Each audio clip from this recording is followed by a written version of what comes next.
오늘은 1월달 마지막 날이네요, 벌써. 네. 그래서 시간이 정말 빨리 지나가는 것 같아요. 작년에도 이 느낌을 가지고 있었는데, 물론 그 전에도 그랬고, 그런데 벌써 또 이렇게 한 해가 왔는데, 한 달이 다 가버렸거든요. 12분의 1이 지나가 버린 거예요. 그래서 정말 하나님 말씀대로 신속히 가고 날아간다고 하는 것을 나이가 들면 더 느낀다고 하는 게 이만큼도 먹으니까 더 많이 느껴지는 것 같아요. 정말 빨리 간다는 거. 그래서 우리가 시간을 잡을 수는 없고, 그래서 시간을 그나마 우리가 효과적으로 쓰는 방법은 우리가 그 시간 안에 필요한 일을 뭔가를 좀 하는 거, 그게 중요한 것 같아요. 그래서 오늘도 해가 바뀔 때마다 사람들은 계획을 세우고 결심을 하는데, 오늘 1월 31일 오늘 한번 또 그런 계획들, 내가 계획을 세운 게 있다면 계획대로 지금 되고 있는지, 아직 계획이 없다면 지금이라도 이제 또 계획을 세워서 이렇게 살아갔으면 좋겠어요. 오늘은 이제 전에 말씀드린 것처럼 그 마가복음에 대해서 함께 상고하는 그런 시간을 갖도록 하겠습니다. 마가복음은 이제 마가라고 하는 사람이 기록을 했거든요. 마가. 그리고 이 마가라고 하는 사람은 우리가 많이 들어서 알고 있는 것처럼 그 사도행전에서 2차 전도 여행을 할 때 바울과 바나바가 이 마가를 데리고 가는 문제로 이제 서로 큰 다툼이 있었거든요. 바울은 1차 여행 때 그 고난을 극복하지 못하고 예루살렘으로 그냥 중간에 돌아가 버린 거예요, 마가가. 그래서 그런 사람을 데리고 갈 수가 없다라고 했고, 이제 바나바는 마가의 마가가 바나바의 조카인 거예요. 생질, 친조카. 그래서 이제 더 애착이 있어서 그런지 몰라도 이제 데리고 가려고 했었고, 그래서 그거로 인해서 이제 마찰이 있었는데, 바로 그 마가거든요. 여기 마가복음을 기록한 사람이. 그런데 나중에 보면은 사도 바울이 보낸 편지들에 보면은 마가가 거기서 믿음을 떠났다든지 잘못된 것이 아니라 사도 바울과 함께 동행을 하고 감옥에도 같이 갇히고 그런 걸로 봐서 이 복음을 위해서 헌신했다는 것을 알 수가 있거든요. 그래서 이제 그 기록한 사람은 마가고, 이 마가복음을 우리가 종의 복음이라고도 얘기해요. 종의 복음. 종이라고 하는 것은 주인을 위해서 자기 안위를 살피지 않고 헌신하는 게 종이었거든요. 그래서 종은 자기 의지와 의사에 관계없이 주인을 위해서 일하는 사람이에요. 그래서 예수 그리스도가 이 땅에 오신 것은 바로 종의 모습으로 오셨다, 그거거든요. 그래서 종의 복음이라는 표현을 쓰고요.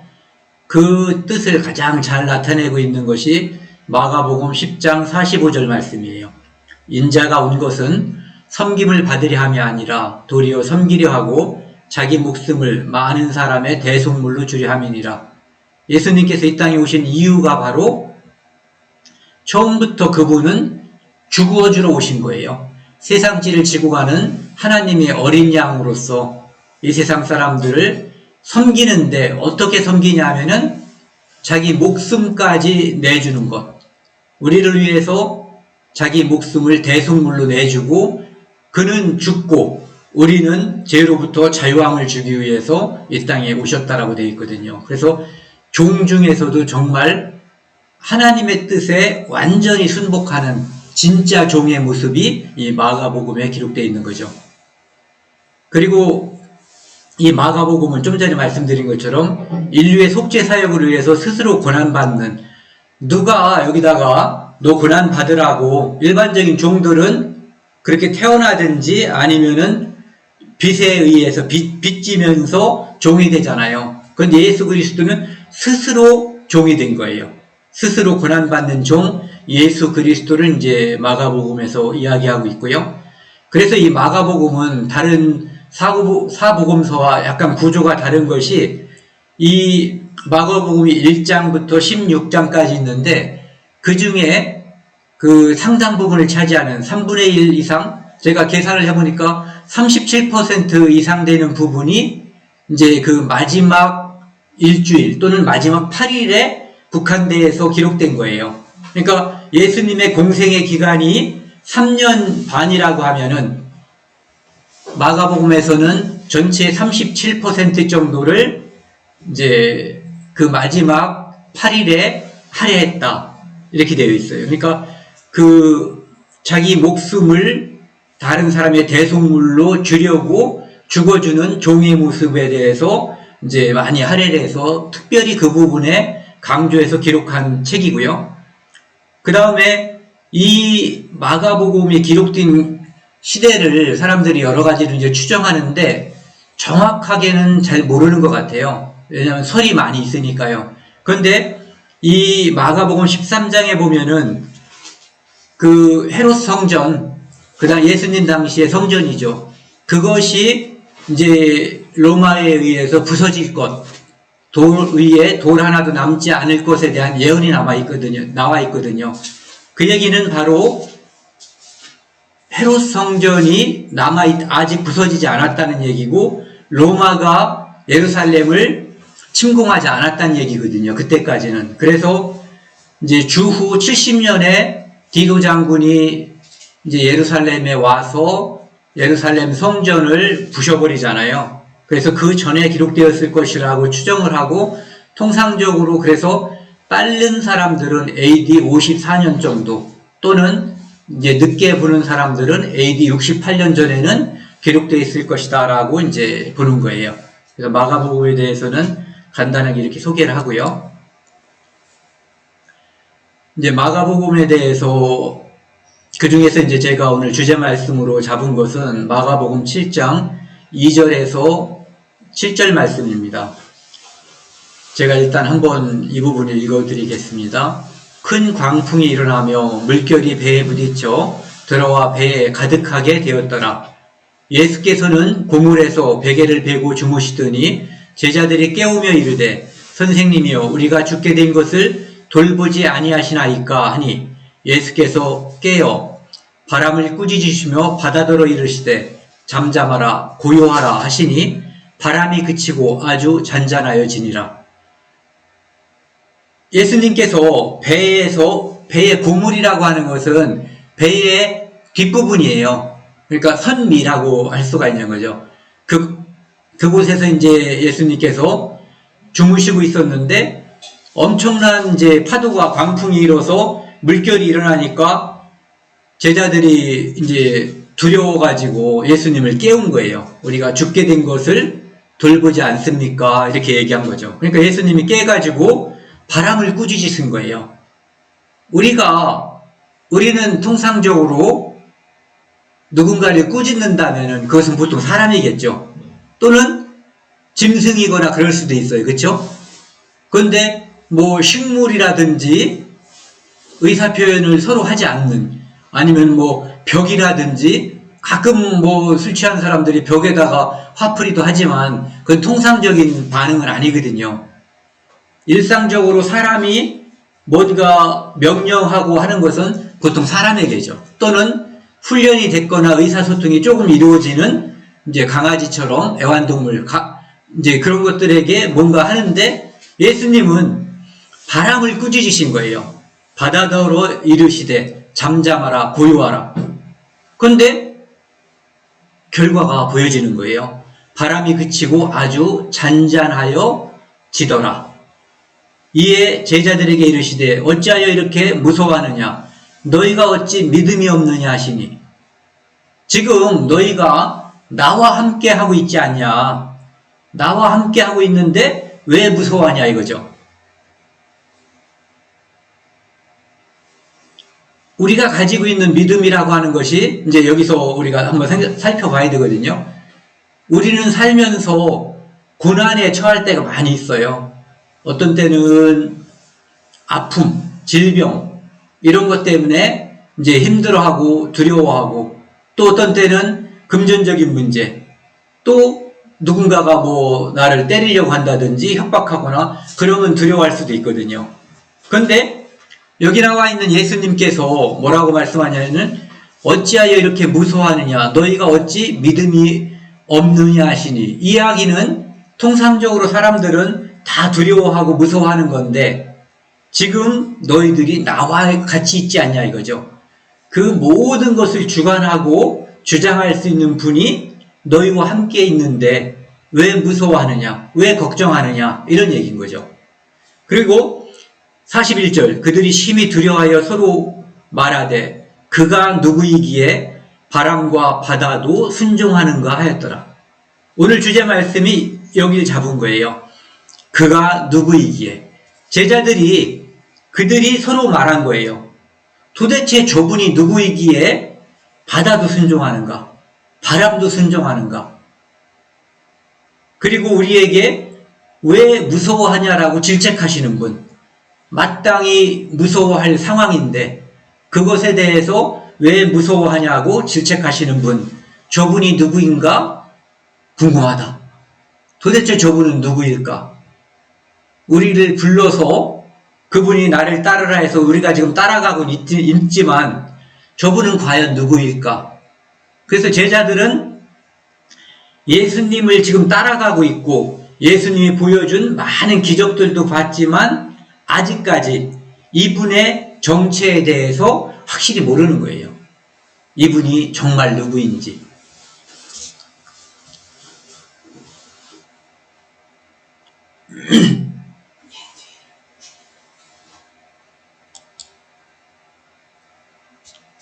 이게 오타 났다고요? 사장입니다. 죄송합니다. 여기가 마가복음 4장이랍니다. 37절에서. 요 밑에 있는 게 써있네요. 마가복음 4장 37절에서 41절. 다음은 마가복음 3장 21절에서 22절 말씀입니다. 예수의 친족들이 듣고 그를 붙들러 나오니 이는 그가 미쳤다밀래라. 예수님께서 사람들을 고쳐주시고 사람들이 구름처럼 따라다니고 그러니까 그 친족들이 예수님에 대한 평가가 그거예요. 미쳤다. 그러니까 그를 붙들어서 집안에다가 돌아다니지 못하게 묶어놔야 된다. 뭐 이런 뜻인 거죠. 그러니까 그 친족들이 예수님을 바라봤을 때 정상이 아니다, 미쳤다라고 바라본 거예요. 그 다음에 그 밑에 보면은 예루살렘에서 내려온 서기관들은 그가 바알세불이 집혔다 하며 또 귀신의 왕을 힘입어 귀신을 쫓아낸다 하니, 여러 가지 기적과 심지어는 사람 속에 들어와 있는 귀신도 쫓아내는 그런 이적이 일어나는 거예요. 그때 서기관들이 말하기를 그는 바알세불이 집혔다. 그 바알세불은 그냥 귀신의 왕, 사단이라고 보면 좋아요.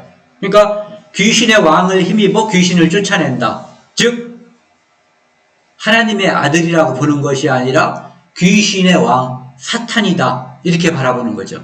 그러니까 한 분 예수님이 지금 있는데 제자들은 그가 누구일까? 그 친족들은 미쳤다. 그러니까 미친 사람이라는 거죠. 서기관들은 사탄이다. 이렇게 바라보는 거예요. 그런데 이것은 굉장히 중요한 문제거든요.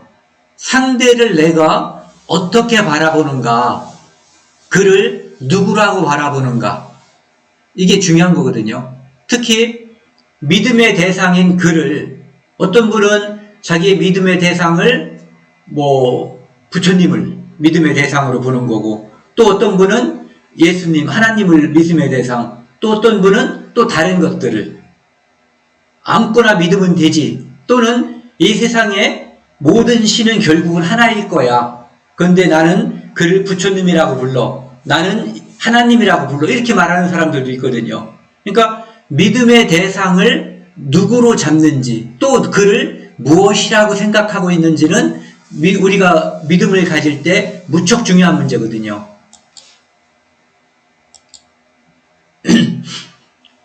마가복음 3장 11절하고 5장 7절에 보면은 귀신들은 예수님을 정확히 알아봐요. 11절에 보면은 끝부분에 당신은 하나님의 아들이니이다. 귀신들은 예수님을 정확히 당신은 하나님의 아들이라고 보고 있거든요. 그 다음에 7절에도 보면은 지극히 높으신 하나님의 아들 예수여. 즉, 둘 다 이분을 다른 사람들도 예수라고 불렀기 때문에 예수는 똑같은데 귀신들은 하나님의 아들, 심지어 지극히 높으신 유일하신 하나님 그분의 아들 이렇게 보는 거예요. 그러니까 그 밑에 보면은 아들 예수여 나와 당신이 무슨 상관이 있나이까 이렇게 이야기하고 있어요. 이 말씀은 다른 곳에는 보면 이제 이런 일이 있을 때 귀신들이 예수님한테 이렇게 얘기하는 거예요. 지극히 높으신 하나님의 아들 예수여 때가 차기 전에 우리를 멸하러 오셨나이까. 귀신들은 예수님이 누구인지 지금 자기 눈앞에 있는 이적을 일으키고 있는 이분이 하나님의 아들이라는 걸 알고 있어요. 그리고 그들은 이분이 또한 하나님이시라는 걸 알고 있는 거거든요. 이 땅에 오셨을 때는 하나님의 아들의 모습으로 오신 거죠. 그런데 그들은 마귀들은 알아요. 이분이 정체를 알고 있고 그리고 마귀들 자신의 운명을 알고 있어요. 어떤 운명? 그들은 하나님께서 심판하실 때가 되면은 무저갱, 지옥이라고 하는 곳, 불못이라고 하는 곳에 영원히 심판받아서 들어간다고 하는 것을 마귀들은 알고 있어요. 그래서 나와 당신이 무슨 상관이 있나이까? 아직 때도 안 됐는데 우리를 집어넣으려고 왔냐? 이렇게 묻는 거죠. 그러니까 귀신들은 알고 있어요. 그래서 용하다라는 말 하죠. 귀신들이 용하다. 예. 뭐 점치러 갈 때도 사람들이 뭐 그런 말들을 쓰는가 보던데 어쨌든 귀신들은 알고 있었어요. 제자들은 아직 궁금증이 있었고 가족들, 친족들은 미쳤다라고 했고 서기관들은 사탄이라고 했는데 귀신들은 이분이 지극히 높으신 하나님의 아들 예수라고 하는 것을 알고 있었죠. 그 뒤에 마가복음 5장 25절에서 29절 말씀을 보면은요, 이제 혈류증으로 앓던 여자가 있었는데 의사들에게도 가보고 온갖 것을 다 해봤지만 돈만 날리고 아무런 효험도 없었던 거예요. 그런데 예수님의 소문을 들은 거예요. 그분은 하나님의 아들이다. 그분이 말씀을 하시면 어떤 병이든지 다 낫는다. 이런 얘기를 들은 거죠. 그래서 27절에 보면은 예수의 소문을 듣고 무리 가운데 끼어 뒤로 와서 그의 옷에 손을 대니 이렇게 행동을 한 거예요. 그 마음을 가지고 행동을 한 거죠. 무슨 생각을 가졌냐면 28절 이는 내가 그 혈류증으로 앓던 그 여자가 그의 옷에만 예수님의 옷에만 손을 대어도 구원을 받으리라 생각하밀러라. 이분의 예수님의 옷에 손만 대도 나는 나을 거야 라고 하는 믿음을 가지고 있었던 거예요. 그 믿음은 이분이 바로 지극히 높으신 하나님의 아들 메시아라고 하는 믿음이 있는 거죠. 그래서 그 믿음을 가진 자들은 그 믿음대로 뭔가가 역사가 일어나는 거예요. 29절 이에 그의 혈루 근원이 곧 마름에 병이 나은 줄을 몸에 깨달으니라. 만진 순간 병이 다 나았어요. 믿음이 그를 살린 거죠. 네. 그 가족들과 서기관들, 제자들은 아직 이 여자, 혈류증 앓던 이 여자와 같은 믿음을 가지지 못했던 거죠. 좀 전에 그 사연과 이 사연은 섞여 있어요. 이 사실은 요 이야기 중간에 끼어 있는 이야기거든요. 예. 5장 22, 23절에 보면은 회당장 중에 야이로라고 하는 이가 와서 예수를 보고 발 아래 엎드려 어렸을 때 이렇게 우리가 기어 다녔을 거 아니에요? 엎치기도 하고 기어 다니고. 그때 빼고 누군가에게, 사람에게 그의 발 아래 엎드려 본 적이 있으세요? 저는 우리 아버지한테도 발 아래 엎드려 본 적은 없는 것 같아요. 네. 그런데 지금 여기 와 있는 야이로라고 하는 사람이 몇 살인지는 몰라요.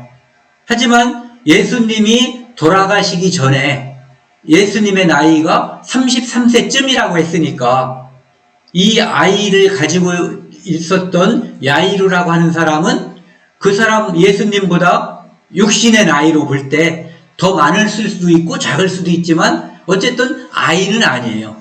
딸을 가진 어떤 어른이었던 거죠. 그런데 예수를 보고 발 아래 엎드린 거예요. 간곡히 구하여 이르되 내 어린 딸이 죽게 되었사오니 오셔서. 사연이 있는 거죠. 왜 엎드렸냐 하면은 사람들에게 들은 거예요. 믿음은 들으면서 나는 거거든요. 다른 사람들이 얘기를 들으니까 예수님이 어떤 사람들을 병을 고쳤다더라.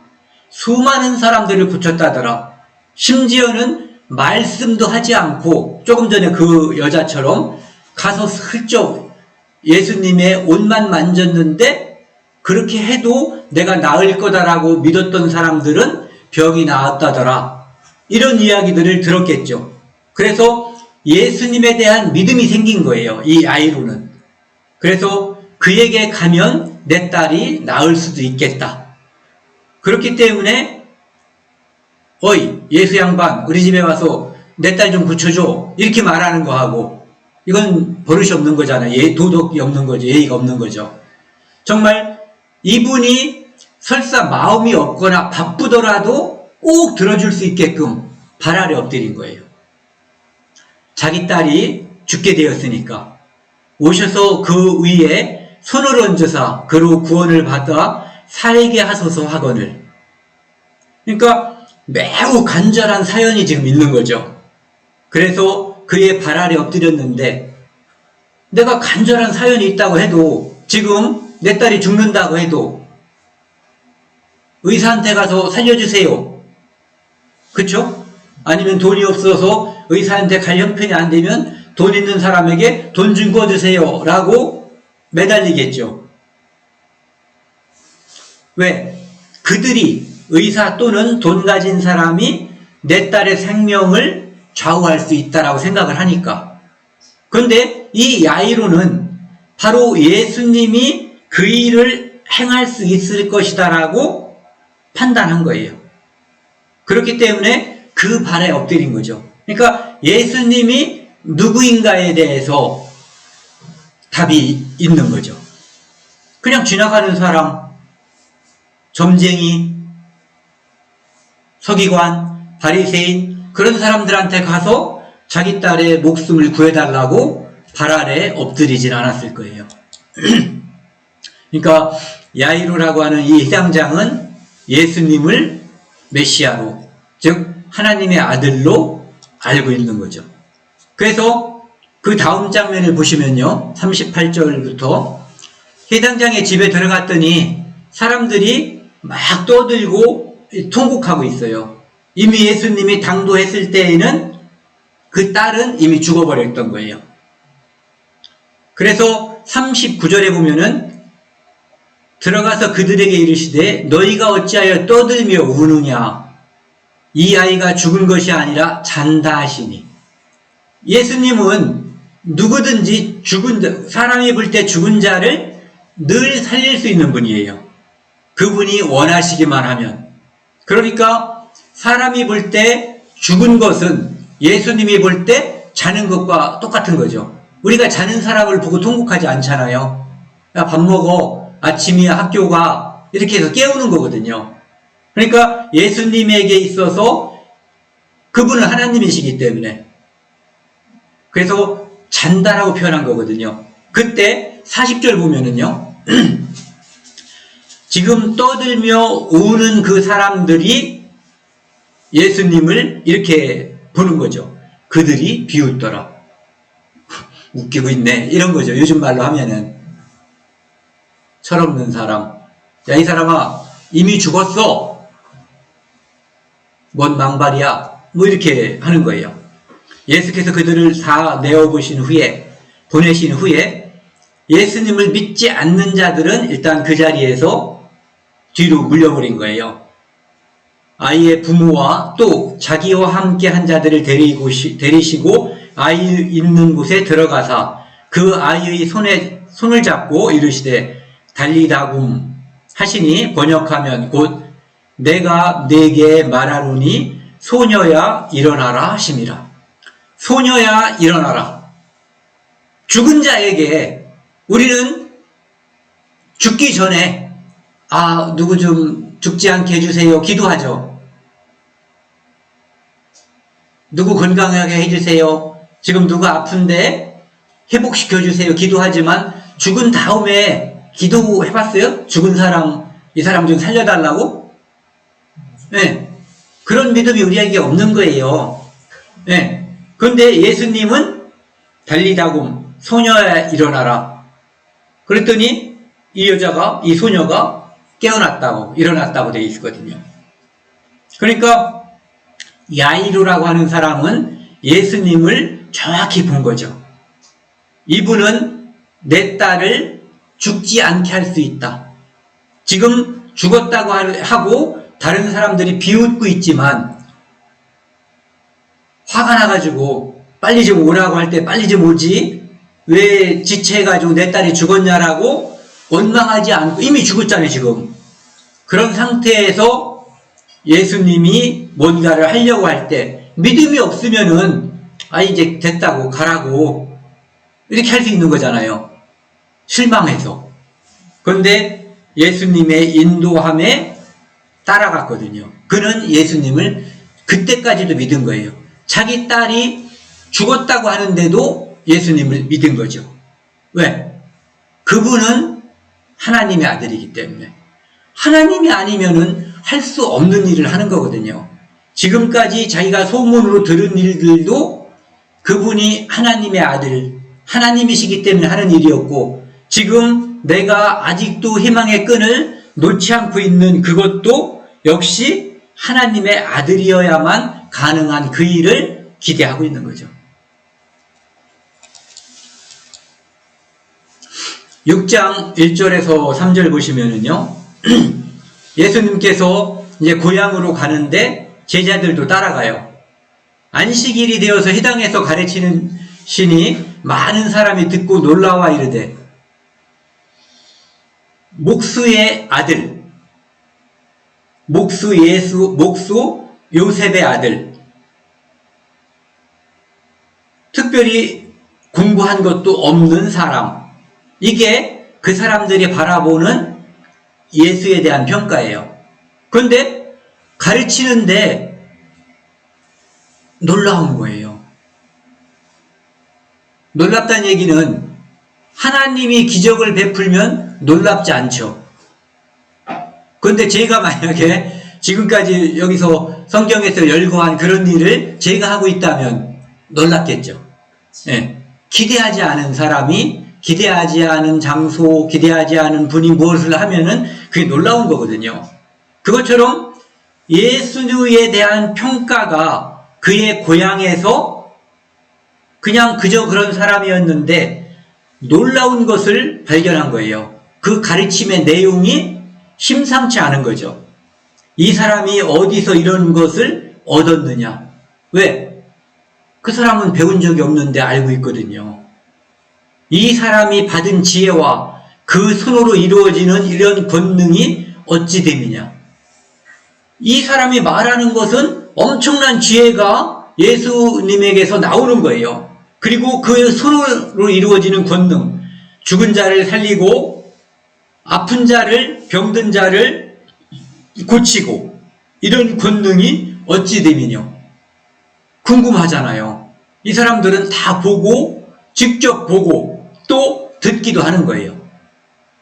그런데 보고 들었다고 해서 다 되는 게 아니죠. 보고 들어서 야이로는 좋은 믿음이 생겼고 그 믿음에 의해서 자기 딸을 살릴 수가 있었어요. 그런데 이 사람들은 보세요. 3절 이 사람이 예수가 마리아의 아들 목수가 아니냐, 아버지를 이어서 예수님도 목수 일을 했던 거예요. 그 공생의 3년 반 일을 시작하기 전까지. 야고보와 요셉과 유다와 시몬의 형제가 아니냐. 즉 예수님이 성령으로 마리아에게서 잉태한 후에 요셉과 마리아는 정상적으로 자식을 낳은 거예요. 야고보도 낳고 요셉도 낳고 유다도 낳고 시몬도 낳았던 거예요. 그리고 또 여기에 언급되지 않은 딸들도 있었던 것 같아요. 왜냐하면 형제가 아니냐, 그 누이들이 우리와 함께, 즉 예수의 여동생들이 우리와 함께 여기 있지 아니하냐. 그러니까 적어도 예수님 외에도 사남 이녀 누이들이라고 했으니까 이 정도는 자손들이 있었던 것 같아요. 마리아에게 하고 예수를 배척한지라. 참 신기하죠. 다 듣고 보고 이 사람이 받은 지혜와 그 손으로 이루어지는 그런 권능이 어찌 됨이냐 하고 궁금해했는데 그들은 근데 그들은 그렇게 했겠죠. 이 사람 예수를 그 사람들은 비하한 거예요. 얘는 목수 아들이고 제 형제들이 자매들이 이렇게 우리와 함께 있는데 죄가 뭐야? 그냥 목수의 아들이고 그냥 촌놈이지. 이렇게 생각한 거죠. 그래서 예수를 배척한지라. 자기 눈으로 보면서도 자기 귀로 들으면서도 예수님의 이루어지는 그것을 예수님이 그가 누구이기에 대한 대답을 촌놈 또는 그냥 아무것도 아닌 사람. 그러니까 다 봤는데 예수를 배척한 사람들이 있는 거예요. 고향 사람들은. 근데 그 사람들이 만약에 마리아에게 가서 마리아에게 간증을 하라고 물어봤으면 또는 요셉에게 물어봤다면 예수님이 성령으로 잉태해서 하나님의 아들이 되었다고, 하나님의 아들이 이 땅에 태어난 것이다라고 알려줬을 거예요. 그들은 자기들이 눈에 본 것도 믿지 않았지만 자기들이 알아봐야 할 것을 다 알아보지 못한 거거든요. 그리고 또한 예수님이 태어난 베들레헴에서 태어났잖아요. 갈릴리에서 오래 살았지만, 그런데 그가 어디서 태어났는지 구약성경 미가서에 나와 있는 것처럼 베들레헴에서 태어났다고 하는 것도 알았다면 이들의 판단이 조금 달라질 수도 있죠. 네, 어쨌든 그들은 보고 들었지만 예수를 밀어버렸어요. 믿음으로 아는 것이 아니라 배척해버린 거죠.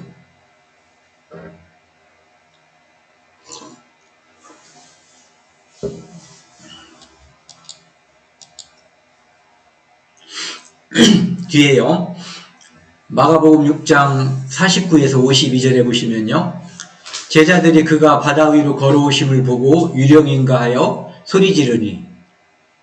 아까 처음에는 4장에서는 예수님께서 배의 끝에, 배 뒷부분에서 이제 주무시고 있는데 바람이 치고 풍랑이 일어나서 이제 물이 막 들어오니까 제자들이 살려달라고 했고, 지금은 배가 갈릴리 호수에, 이제 갈릴리 바다라고도 표현하고 있죠. 그곳에 떠 있는데 예수님이 이렇게 바다 위를 걸어오는 거예요.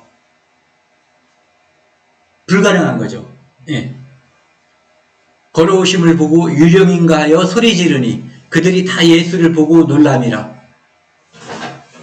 이 정도 됐으면 놀라지 않을 때도 될 수도 있잖아요. 이분이 누구인가를 안다면 그분은 날아서도 올 수 있고 걸어서도 올 수 있고 날아오는 흔적, 걸어오는 흔적 없이 갑자기 여기서도 나타날 수 있는 분이거든요. 그쵸? 근데 예수를 보고 놀랍니다. 이에 예수께서 곧 그들에게 말씀하여 이르시되 안심하라 내니 두려워 말라. 그들은 바다 위를 뭔가 오니까 초자연적인 현상, 유령이라고 귀신이라고 생각해서 두려워했던 거죠. 그러니까 예수님은 그들을 안심시킨 거예요. 그들은 예수님을 멀리 있을 때 유령이라고 생각했고 다가오니까 예수님인 것을 발견한 거죠. 그리고 예수님은 그들을 위로했어요. 안심하라. 나니까 두려워하지 말아라. 배에 올라 그들에게 가시니 바람이 그치는지라. 두려워했는데 이제는 예수님이 배에 올라타니까 심지어 바람조차도 싹 잔잔해져 버린 거예요. 제자들이 마음에 심히 놀라니 이는 그들이 그 떡 대신 일을 깨닫지 못하고 도리어 그 마음이 둔하여졌음이니라. 여기는 떡 대신 일을 알지 못하고 깨닫지 못하고라고 되어 있지만 떡 대신 일이라고 하는 것은 오병이어 사건 말하는 거예요. 물고기 2마리, 떡 5개 이것을 가지고 5,000명을 먹이시고 그 다음에 12강줄기에 차게 이제 남은 것을 거뒀다. 이게 오병이어 사건이거든요. 그것을 보고도 그것만 봤나요? 죽은 자를 살리는 것도 봤고 또 아픈 사람을 그것도 불치병 이런 사람들을 낫게 하는 것도 봤단 말이에요. 그리고 파도를 명령하니까 잔잔해지는 것도 봤죠. 물 걸어오는 것만 오늘 처음 본 게 아니에요. 그러니까 그런 것들 지금까지 봐왔던 그런 것들을 보면서도 예수님이 누군가에 대해서 잘 모르는 거예요. 그러면서도 따라다니는 거예요. 지금 아직은. 그들이 그 마음이 둔하여졌음이라. 그러니까 그 마음이 아직 눈이 반짝 뜬 게 아니죠. 그때 혈루증을 앓던 여자나 야이로처럼 이분이다라고 딱 알고 믿음으로 접근하기 전 단계의 제자들의 모습이라고 볼 수 있죠.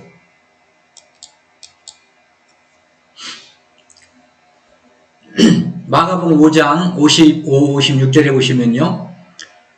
그 온 지방으로 달려 돌아다니며 예수께서 어디 계시다는 말을 듣는 대로 병든 자를 침상째로 메고 나아오니 예수님이 여기 있다고 하면은 사람들이 그냥 환자가 걸어올 수가 없잖아요. 그러니까 환자를 침상째로, 그러니까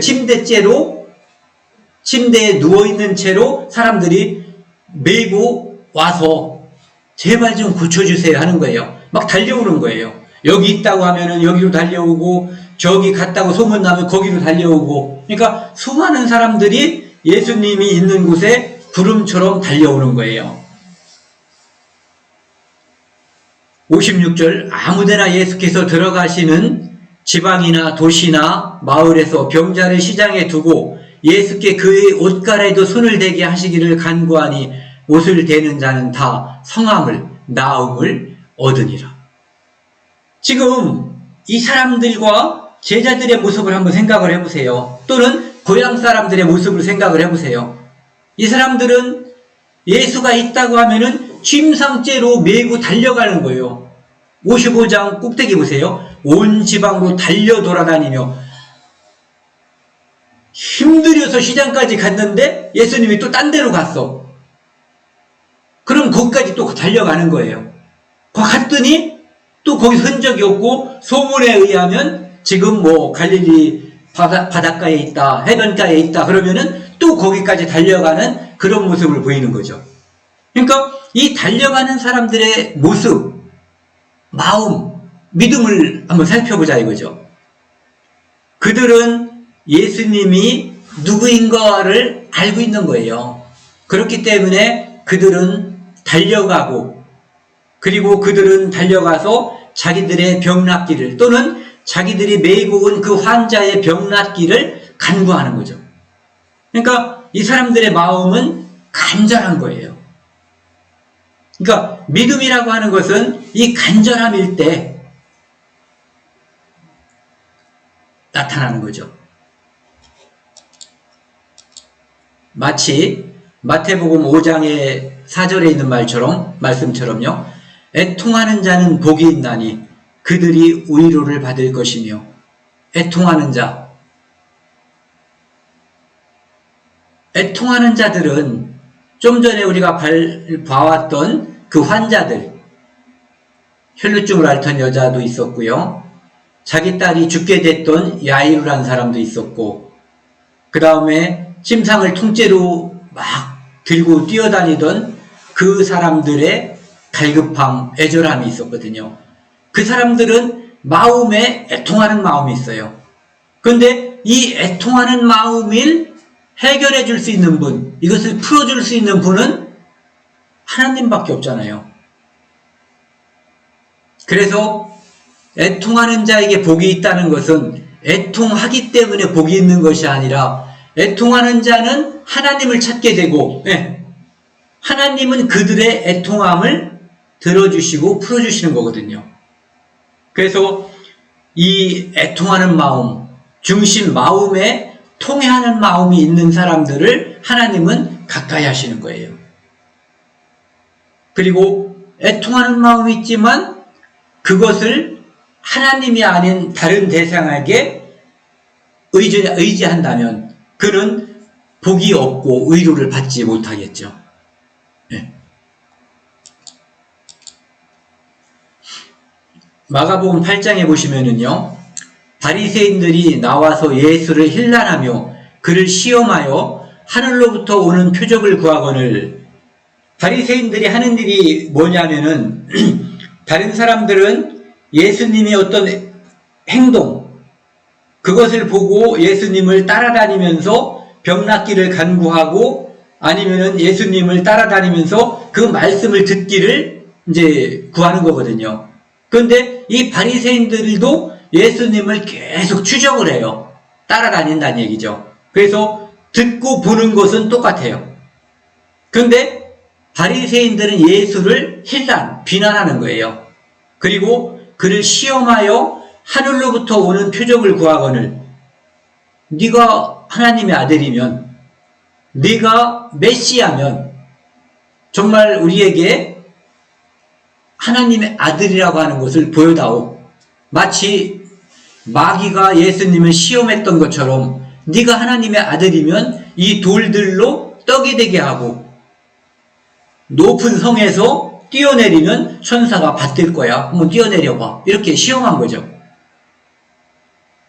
간절함이 있는 사람들의 그 간절함은 하나님께서 들어주시죠. 애통하는 사람들의 애통함은 하나님께서 들어주셔요. 위로해 주시고 복을 주시거든요. 하지만 예수를 비난하고 시험할 목적으로 뭔가를 보여달라고, 표적을 보여달라고 하는 그것에는 예수님이 응하지 않아요. 12절, 예수께서 마음속으로 깊이 탄식하시며 이르시되 어찌하여 이 세대가 너희들이 표적을 구하느냐. 내가 진실로 너희에게 이르노니 이 세대에 표적을 주지 아니하리라 하시고, 사실은 지금까지 보여준 예수님께서 공생의 기간에 보여줬던 모든 이적은 다 표적이에요. 인간이 할 수 없는 것들이거든요. 그가 하나님이시기 때문에 할 수 있는 것들을 보여줬는데, 어떤 사람은 그것을 정말 메시아가 오셨구나, 하나님의 아들이시구나, 이렇게 판단하는 사람이 있고, 어떤 사람은 네가 하나님의 아들이면은 뭔가 좀 확실한 걸 보여줘봐. 죽은 자를 살렸는데, 불치병 환자들을 수도 없이, 그리고 바다에게 명령하니까 풍랑이 잔잔해지는데, 무리를 걸어가는데 무엇을 보여줘야지 되냐 이거죠. 그리고 13절, 그들을 떠나. 그래서 그런 사람들은 예수님께 안김을 얻지 못하는 거예요. 그들은 예수님에게 믿음의 대상이 아니라, 예수님이 믿음의 대상이 아니라 시험의 대상인 거예요. 예. 이 세상에서도 예수님을 믿음의 대상으로 보느냐, 아니면은 예수님을 자기들의 먹고 사는데 어떤 도구로 사용하느냐, 또는 그가 했던 어떠한 행동, 예수님의 그것을 사상으로 연구하느냐, 예수님을 어떻게 바라보느냐에 따라서 그 사람이 바라보는 사람에게 주어지는 그 반대 극부는 엄청난 차이가 있는 거거든요. 어떤 사람에게는 영광스러운 하나님의 아들로서 하나님에게 인정을 받을 수도 있고, 어떤 사람은 예수 그리스도를 믿는 사람이 아니라 예수 그리스도의 사상을 연구하는 연구가의 사상가로서 머물 수도 있고, 어떤 사람은 평생 많은 집필을 통해서 그는 그냥 갈릴리 촌놈이었다, 아무것도 아니었다라고 연구하는 사람들도 있는 거죠.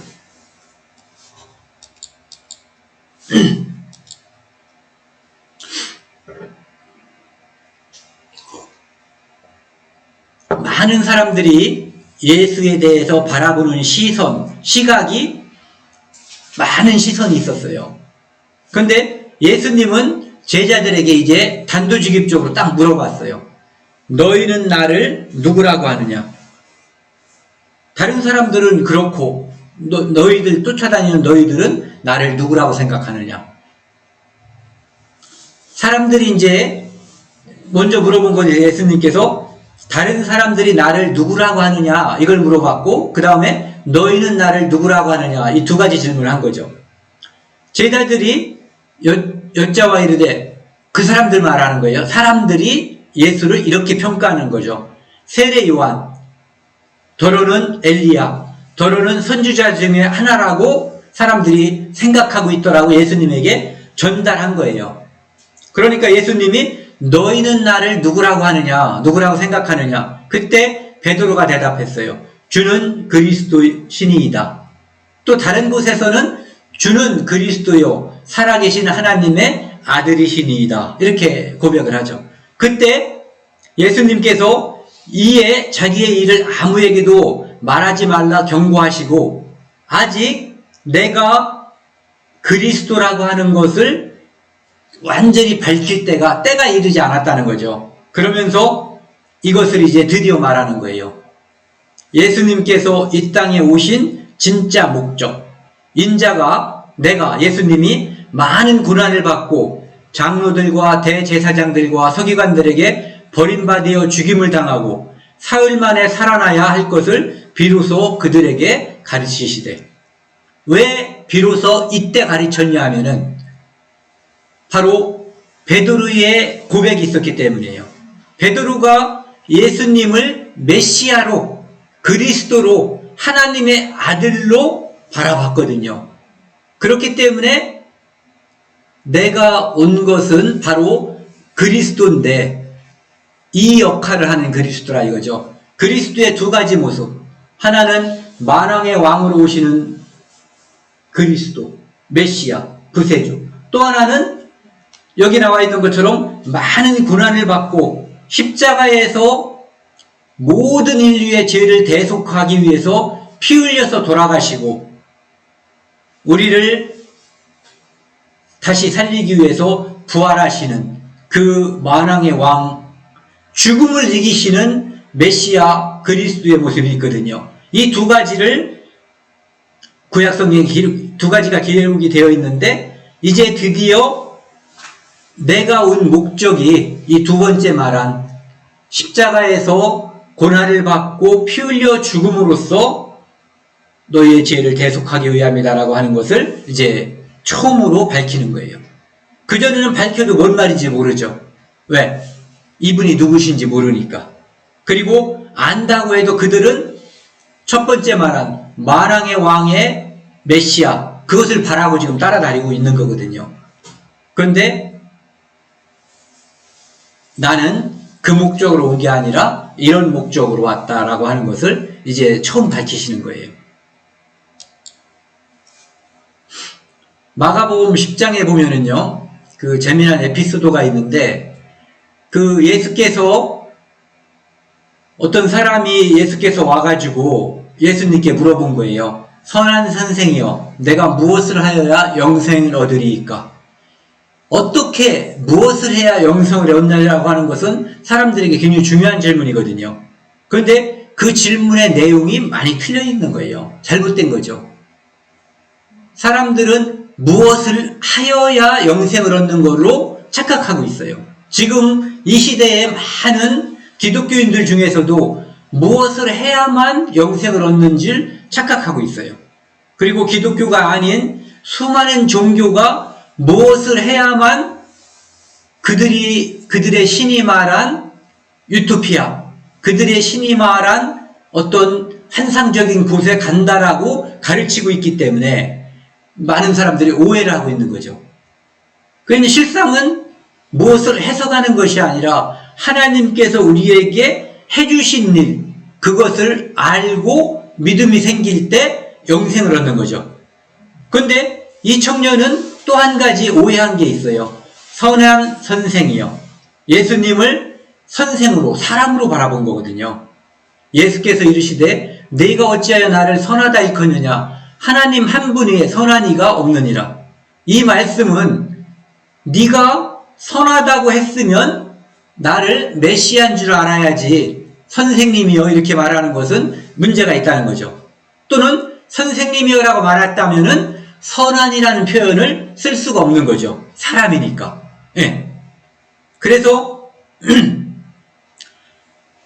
19절에 보면은 내가 계명을 안 한 10계명을 말하는 거예요. 그 중에 이제 몇 가지만 추렸어요. 살인하지 말라, 간음하지 말라, 도적질하지 말라, 거짓증언 하지 말라, 속여 빼앗지 말라, 네 부모를 공경하라 하였느니라 하니까 이 청년이 선생님이요. 아직도 선생님이죠. 이것은 내가 어려서부터 다 지켰나이다.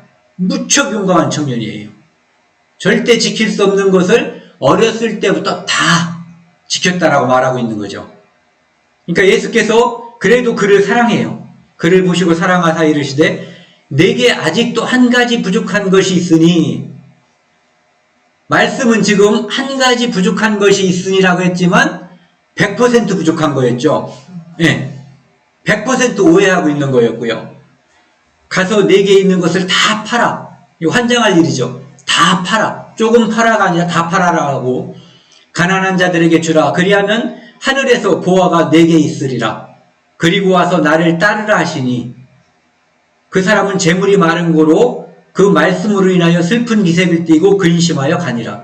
예수님은 그가 예수님을 바라보는 시각도 틀렸고 율법을 다 지킨다고 오해하는 것도 틀렸고, 그래서 그에게 깨달음을 주기 위해서 네가 정말로 율법을 다 지켰으면은 온 마음을 다해서 하나님을 섬기고 내 이웃을 내 몸과 같이 사랑했다면 너에게 그렇게 많은 재물이 있었겠냐? 이것을 짚어준 거죠. 그런데 그는 그 짚어준 것을 깨닫지 못하고 내 이 돈을 다 딴 가난한 사람에게 주고 따라가라니 난 말겠어 하면서 안 따라간 거죠. 그러니까 이 사람은 지금 예수님을 그냥 선생 중에 하나, 그 당시에 유명한 선생 중에 하나로 바라보고, 그는 예수님으로부터 그 후에 무엇이 있었는지 모르지만은 어쨌든 이 사람은 예수님으로부터 멀어간 거예요. 아까 그 바리새인들을 놓고 예수님이 멀어진 것처럼 이번에는 예수님을 놓고 그가 가버린 거죠.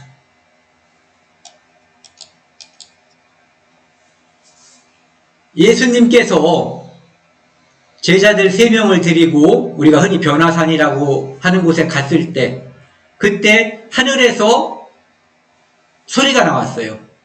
구름이 그들을 덮으며, 이것은 하나님께서 출현할 때 출애굽기에 보면은 시내산에서 구름이 덮이고, 그 다음에 성막에서도 구름이 이렇게 덮였거든요. 그러니까 하나님의 출현을 보여줄 때 이제 보통 구름이 덮이는 표현을 많이 쓰거든요. 구름 속에서 소리가 나되 이는 내 사랑하는 아들이니 너희는 그의 말을 들으라. 그러니까 예수님에 대한 많은 사람들의 평가와 바라보는 시선, 시각이 있었어요. 그런데 하나님께서 정답을 말해주는 거거든요. 이는 내 사랑하는 아들이니 너희는 그의 말을 들으라. 이분이 바로 내가 그렇게 약속했던 메시아, 내 사랑하는 아들을 이 땅에 너희를 위해서 피 흘려서 죽게 하는 독생자로 준 내 아들이다. 너희는 그의 말을 들어라. 그를 믿음으로써 영생을 얻으라라고 얘기해 주는 거죠. 그 다음에 그 뒷부분에 보면은요, 예수께서 예수께 묻자와 이르되 어찌하여 서기관들이 엘리야가 먼저 와야 하리라 하나이까. 서기관들은 지금 뭐라고 얘기하냐면은 저분이 바로 하나님의 아들 메시아다라고 주장하는 사람들에게 그렇다면은 메시아가 오기 전에 엘리야가 먼저 와야지 되는 거예요. 그러니까 그 말라기 3장 1절 또는 말라기 4장 5절 6절 말씀을 가리키면서 그 엘리야가 먼저 와야지 된다는 거죠. 이 사람들은, 이 서기관들은 아직 엘리야가 오지 않았다라고 보는 거예요. 그들이 생각하는 엘리야는 와서 모든 것을 평탄하게 해놓으면 그때 메시아가 쫙 나타날 것이다, 이렇게 생각을 하는 거죠. 그런데 그렇기 때문에 이분은 메시아가 아니다라고 확신하는 거예요. 뭐 잘못 알고 있는 건데 나름대로 논리를 가지고 있는 거예요. 성경을 오해하고 있기 때문에 벌어진 일이죠. 즉 그들이 바라보는 것은 만왕의 왕인 메시아를 바라보기 때문에 그 전제 조건이 그거기 때문에 그들은 계속해서 예수님을 오해하고 이해할 수가 없는 거예요.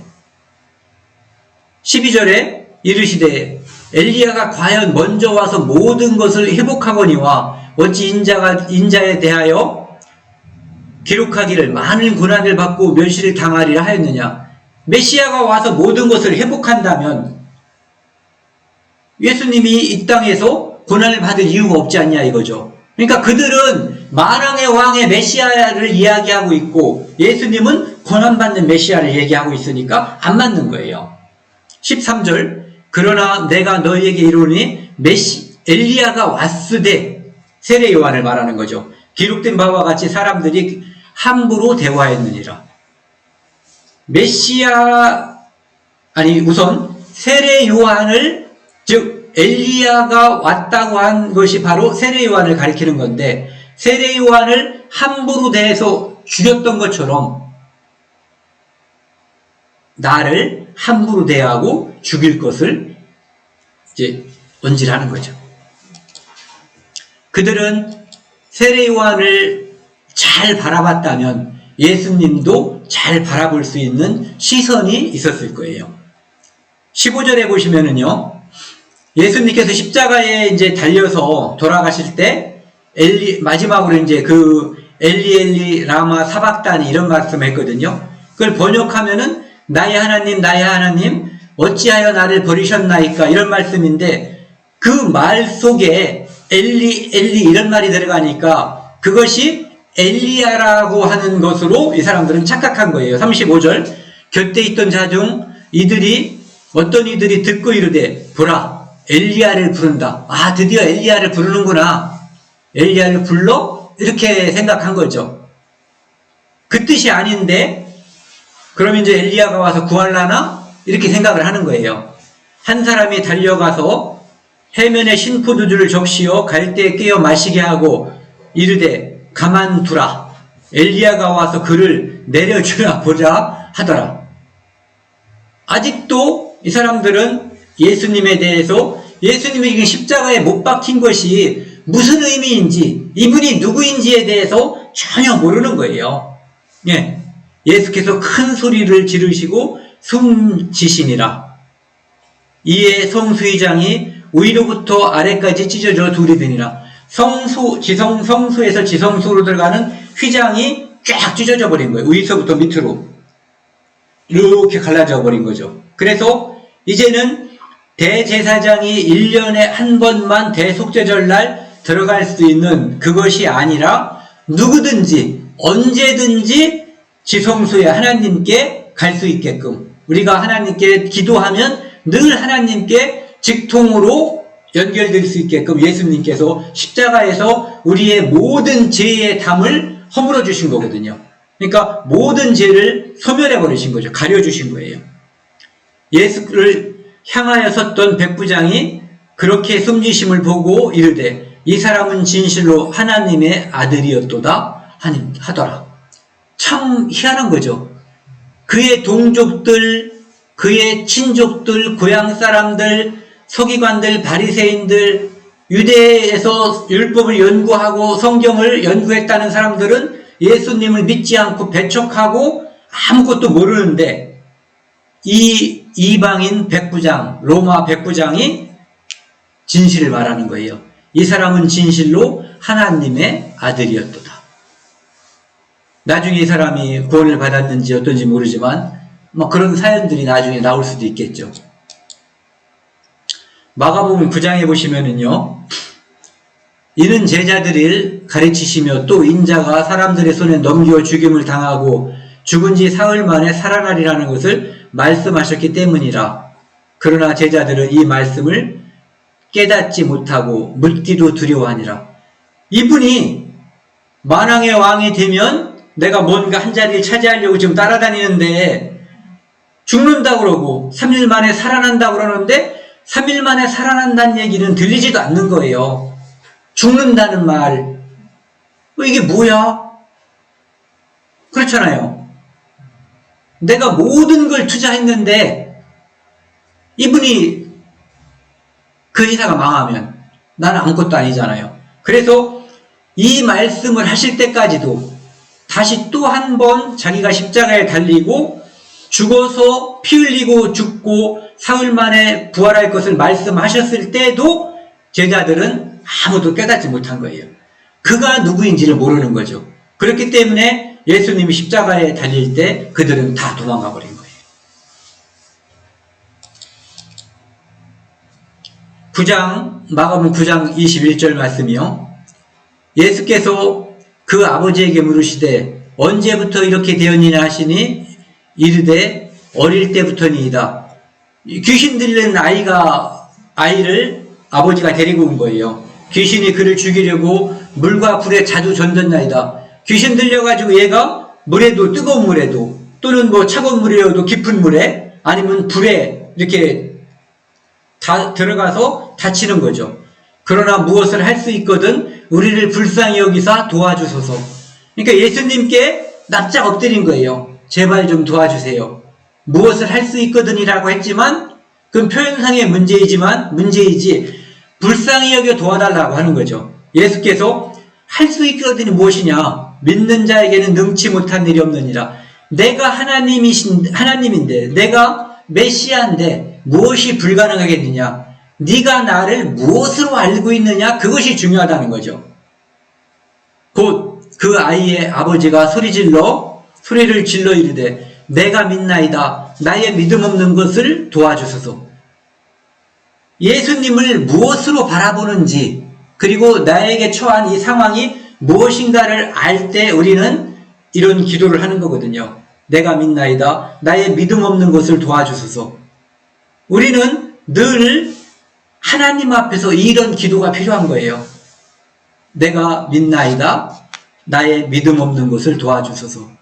내가 영원한 속죄는 믿는데 이 땅에서 어떤 삶에 있어서 그때 벌어지는 일을 예수님께 다 맡기지 못하는 것.